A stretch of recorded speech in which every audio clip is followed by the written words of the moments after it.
ஒரு கரெக்டாக 4 நிமிடம் 5 நிமிடம். ஏன்னா இந்த காலை நேர கல்லூரி பேரவை கூட்டத்தில் மாணவர்களுக்கு இந்த மாதிரி சில விடயங்களை எடுத்து சொல்ல வேண்டிய பொறுப்பு நமக்கு இருக்கு.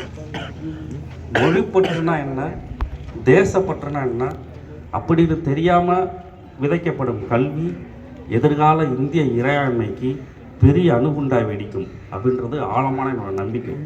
அதனால் மொழிப்பற்று, இந்திய தேசப்பற்று ஒவ்வொரு மாணவனுக்கும் அவசியம். அது என்ன, ஜனவரி 25 ஏன் மொழிப்போர் தியாகிகள் தினம் அப்படின்னு ஏன் கடைபிடிக்கிறாங்க தெரியுமா? அந்த கதையில் உண்மை வரலாறு. அப்போ பிரிட்டிஷ் காலம் 1930 அந்த காலகட்டம்.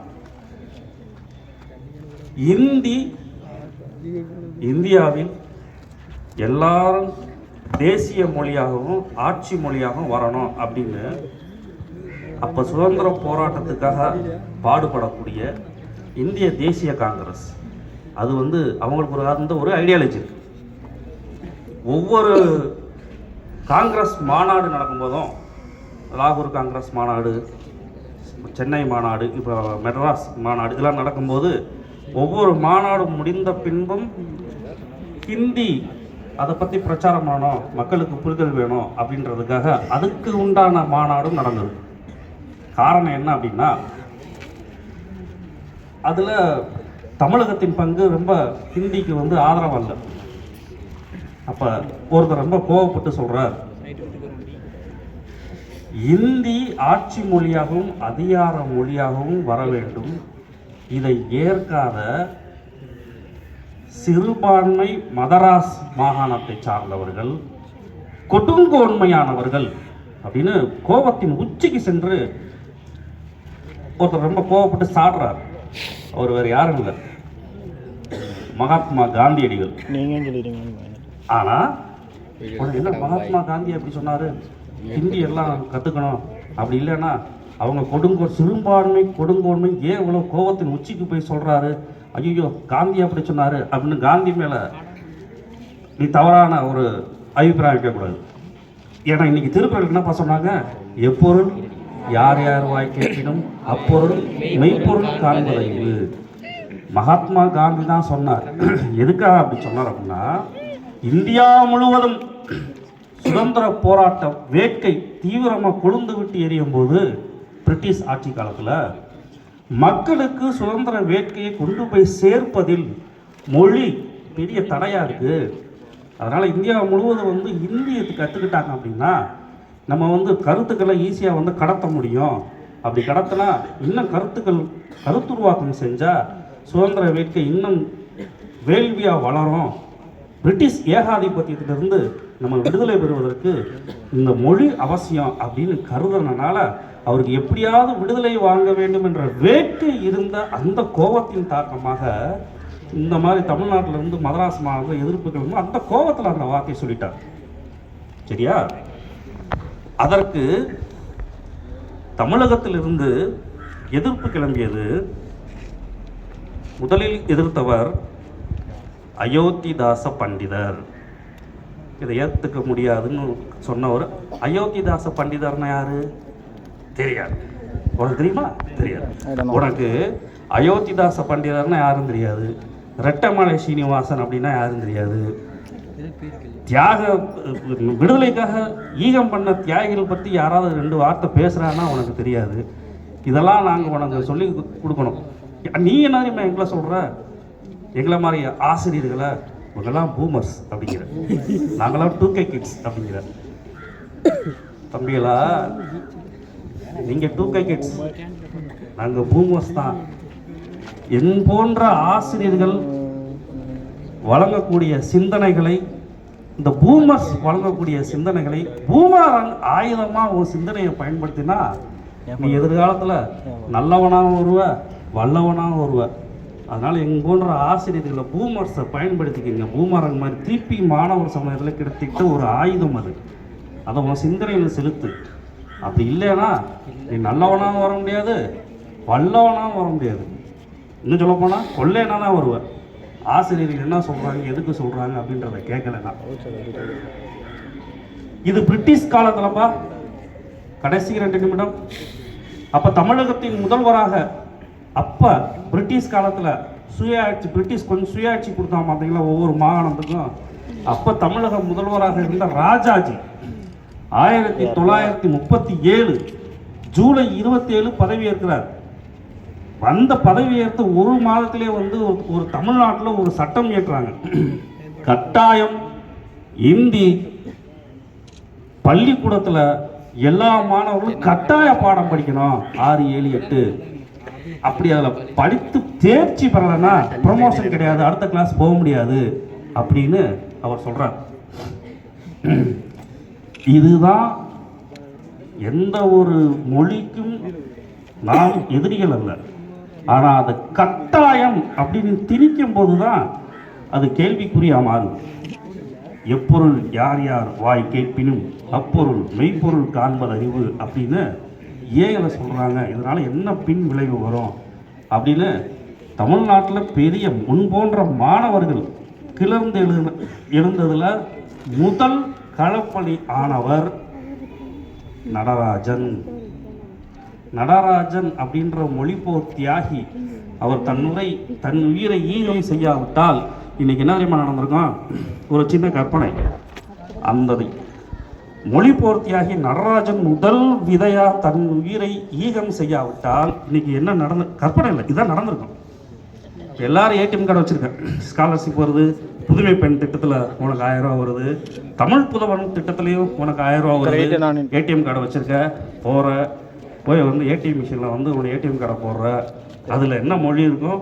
தமிழ், ஆங்கிலம், ஹிந்தி 3 மொழி இருக்கும்ல. அதில் உன்னுடைய விருப்பம். ஆங்கிலத்தில் நீ விருப்பமா, அதன்படி நீ எடுத்துக்கலாம். தமிழில் உனக்கு தெரியுதா, அதன்படி நீ ஆப்ஷனை தேர்வு பண்ணி உன்னோட பண பரிவர்த்தனை பண்ணலாம். ஒருவேளை நடராஜன் என்கின்ற அந்த மொழிப்போர் ஈகம் செய்த அந்த ஈகி தன் உயிரை தியாகம் செய்யாமல் இருந்திருந்தால் இன்னைக்கு என்ன தெரியுமா நடந்திருக்கும்? நீ இப்போ காடை கொடுப்ப, உள்ள சொருகுவ, ஒரே மொழி இந்தி மொழி மட்டும்தான் அதில் வரும். நீ என்ன பண்ணுறேன்னு தெரியாமல் ஏதோ ஒன்று ஆப்ஷன் அனுப்பிச்சி வச்சுருவ. தப்பா துமாரா காடுகே பந்துகே ரத்துகே அப்படின்றான். அப்புறம் நீ போண்டிகே அப்படின்னு போயிருப்ப. இது நிச்சயம் நடந்தது. இதெல்லாம் தடுத்தது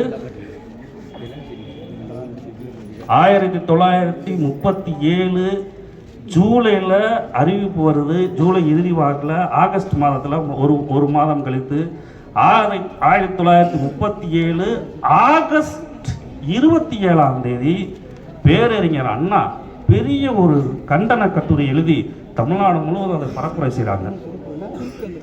1938 டிசம்பர் 5ஆம் தேதி, கடைசி ஒரு நிமிடம், டிசம்பர் 5ஆம் தேதி இந்த நடராஜன் சொன்னேன் பார்த்தீங்களா, இவர் இன்னும் போன்ற மாணவர்கள் சில பேர் சென்னையில் தியாலஜிக்கல் பள்ளி அப்படின்னு பள்ளி முன்னாடி இருந்து இந்த இந்திய கட்டாயமாக திணிக்கக்கூடாதுன்னு சொல்லி மறியல் போராட்டம் பண்ணுறாங்க. அதில் காவல்துறையினால் கைது செய்யப்படுகிறார் நடராஜன். அவருக்கு ஒரு வாய்ப்பு கொடுக்குறாங்க. எப்பா, சின்ன பையனாக இருக்க, 19 வயசு உனக்கு, நீ வந்து கைதியாகி சிறையில் போய் வதப்பட்டு சாக போறியா, இல்லை 50 ரூபா அபராதம் கட்டிட்டு வெளியே போயிடுறியா அவனுக்கு ஒரு வாய்ப்பு கொடுக்கப்படுகிறது. இந்த அபராதம் 50 ரூபாயை நான் செலுத்தினால் இந்த மொழி போருக்காக நான் செய்யக்கூடிய தியாகம் வந்து நான் சமரசம் செய்து கொள்ளதாக ஆகிவிடும். 50 ரூபா நான் வந்து அபராதம் செலுத்த மாட்டேன், என்னை ஜெயிலே போடுங்க அப்படின்னு சொல்லிடுறான் அந்த 19 வயது பையன், போன்ற மாணவன். ஜெயிலில் போடுறாங்க. கைதி நம்பர் 5524 அவனோட கைதி நம்பர். டிசம்பர் 5 கைது ஆகிறான். கரெக்டாக 25 நாள் டிசம்பர் 30 நோய்வாய்ப்படுகிறான். சிறையில் வந்து கடுமையாக தாக்கப்படுகிறான். நான் வந்து ஏதோ நான் வாய்க்கு வந்ததை சொல்லலை, இதெல்லாம் அலுவலக ரெக்கார்டில் இருக்குது. அவனுக்கு வந்து உதட்டில் புண்ணு வந்துருச்சு, தொடையில் புண்ணு வந்துருச்சு, மேல்காலெலாம் வீங்கிருச்சு, கைகால் கழுத்து வந்து கன்னம்லாம் வீங்கிருச்சு, அதனால் உடல் நலிவுற்றா அதனால் சிறையிலிருந்து கைதியாகவே அரசு மருத்துவமனை கொண்டு சென்றாங்க அப்படிலாம் பதிவாயிருக்கு. ஆனால் சிறையில் நடந்தது உதடு கொப்பளை வந்தால் வீங்கியிருக்கும், உடம்பு பூரா வீங்கியிருக்குன்னா அது கொப்பளை வந்தால் வீங்கியிருக்கும், உடல் நலிவுற்று வீங்கியிருக்கும். கடுமையாக நைய புடைக்கப்பட்ட நடராஜன் மன்னிப்பு கடிதம் எழுதி கொடுத்தால் உனக்கு விடுதலை, மன்னிப்பா முடியவே முடியாதுன்றான். கடைசியில் மருத்துவமனையில் ரொம்ப நலிவுற்று இருக்கும்போது உன்னை மன்னிப்பு கடிதம் கொடுத்தால் நாளைக்கே விடுதலை அப்படிங்கிறாங்க. முடியவே முடியாது, என் இன்னுயிர் போனாலும் இதை நான் செய்யவே மாட்டேன்றான். தம்பிகளே தங்கைகளே, 1939 ஜனவரி 15 தமிழகம் முழுவதும் தமிழர் திருநாள் கொண்டாட தயாராகி கொண்டிருக்கின்ற அந்த நேரத்தில் தமிழர் திருநாள், பொங்கல் திருநாள் ஜனவரி 15, 1939 நடராஜன் தன் உயிரை தியாகம் செய்தான். அப்படி நடராஜன் செய்த அந்த தியாகம் தமிழ்நாடு முழுவதும் உள்ள பள்ளி கல்லூரிகளில் பரவுகிறது. அறிஞர் அண்ணா முதல் ஏகப்பட்ட தலைவர்கள் அது ஒரு உணர்ச்சி பிளம்பாக கொண்டு போகிறாங்க. எப்போ பிரிட்டிஷ் காலத்தில், அதனால் தடுக்கப்பட்டது. அதன் தொடர்ச்சியாக இந்திய சுதந்திரம் வாங்கினதுக்கு பிரகாரமும் 15 வருடம் அவகாசம் கொடுத்தாங்க. இந்தி தான் வரணும், தமிழ்நாடு ஃபுல்லாக எதுக்குறாங்க, ஒரு 15 வருஷம் டைம் தரோம், அதுக்கப்புறம் அதை பேசலாம். அதனால தான் 1950 குடியரசு ஆகினதுக்கப்புறம் 1965 ஜனவரி 26 கருப்பு தினமாக கொண்டாடணும், மொழியை திருப்பி திணிக்க போகிறாங்கன்னு ஆயத்தமாகிட்டு இருக்கும்போது ஜனவரி 25 பல தமிழக மாணவர்கள் தன் உயிரை தியாகம் செய்தார்கள். கீழப்பழுவூர் சின்னசாமி முதல் அண்ணாமலை பல்கலைக்கழகத்திலிருந்து நான் இங்கே அயற்பணியில் பேராசிரியராக வந்திருக்கேன். அண்ணாமலை பல்கலைக்கழகத்தின் பங்கு இதில் அளப்பரிய பங்கு. இதில் மொழிப்போரில் அண்ணாமலை பல்கலைக்கழகம் நுழைவு வாயில் முன்பாக ராஜேந்திரன் அப்படின்னு ஒருத்தரோட சிலை, அந்த சிலையை கிராஸ் பண்ணும்போதெல்லாம் புல்லரிக்கும். கீழப்பழுவூர் சின்னசாமி முதல் அண்ணாமலை பல்கலைக்கழக மாணவன் ராஜேந்திரன் வரை தன்னுயிரை தியாகம் செய்தார்கள். அதனால் திரும்பவும் இதை தள்ளி போட்டிருக்காங்க. திரும்பவும் தள்ளி தான் போட்டிருக்காங்களே ஒழிய ஹிந்தி கட்டாய மொழி என்பதை தள்ளி தான் வச்சிருக்காங்களே ஒழிய நிறுத்தி வைக்கப்படவில்லை. அரசியல் சாசனத்தில் அது இன்னும் தொக்கி கொண்டு தான் இருக்கிறது.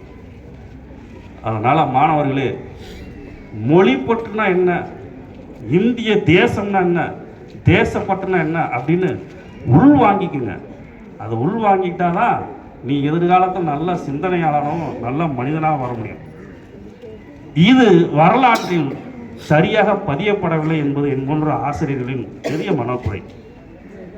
என்னை கேட்டால் மொழிக்காக ஈகம் செய்த மொழிப்போர் தியாகிகளின் வரலாறை பள்ளி பாடத்திலிருந்து கல்லூரி பாடம் வரை, ஆரம்ப பள்ளியில் இருந்து ஆராய்ச்சி படிப்பு வரை இது தனி கட்டாய பாடமாக, மன்னிக்கணும், பாடமாக தமிழக அரசு வைத்தால்தான் இன்றைய இளைஞர்கள் சரியான பாதையில் செல்வார்கள். சுயமரியாதை மழுங்கி போன இன்றைய தமிழக இளைஞர்கள் சுயமரியாதை கூதிட்ட இதை தமிழக அரசு செய்யும் என்று எதிர்பார்க்கிறேன். நன்றி, வணக்கம்.